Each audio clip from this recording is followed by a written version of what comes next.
Are you going through a divorce and wondering how to buy out your spouse on a mortgage? Watch this video to learn how to calculate a house buyout in a divorce.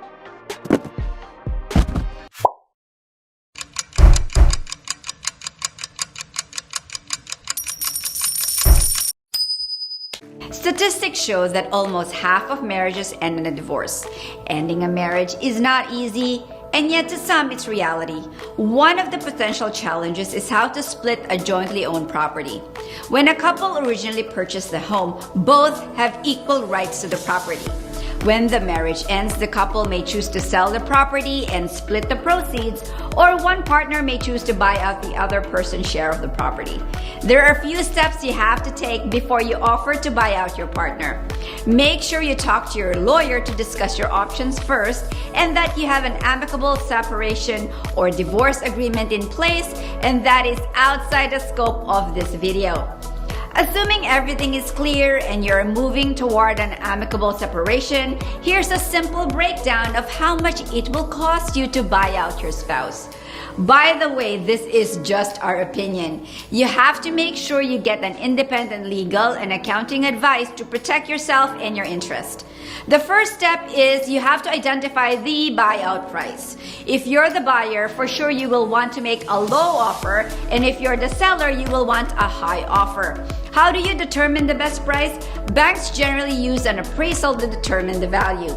Based on the appraisal, both sides can negotiate further. Second, subtract the balance of the mortgage, penalty, and other potential costs related to the buyout, like legal fees, outstanding property taxes or liens, and other costs as determined by your lawyer and your accountant.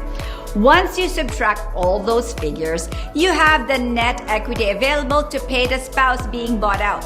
Third, multiply the net equity by the percentage ownership of the spouse being bought out.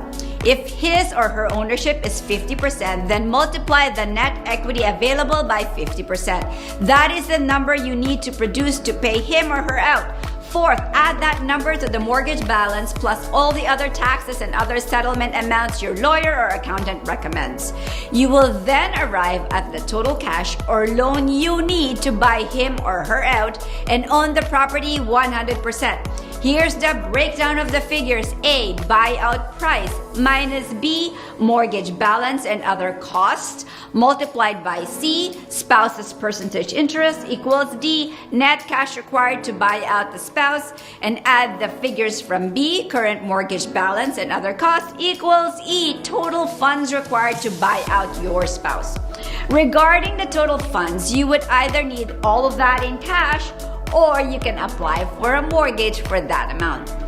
My intention in this video is to give you an idea on how a typical buyout calculation works. I highly recommend sitting down with your trusted mortgage broker to go through these numbers and then go over them with your lawyer and your accountant. As you can see, buying out a partner is not simple and cheap. Make sure you understand the process so that you can make an informed and empowered decision. If you know somebody who may find this information helpful, kindly share to help guide them in the right direction. If you like this video, give us a thumbs up and hit subscribe so you don't miss any videos from us. You can also follow us everywhere on social media. And by the way, if you're thinking of buying, refinancing, or renewing your mortgage, contact us at 604-436-4600, or you can send us an email at team@karista.ca. My name is Bernadette Laxamana, CEO of Karista Mortgage. We help you get a great mortgage and use it to build wealth, because we believe that real estate is the best tool to achieve financial independence. Thanks for watching.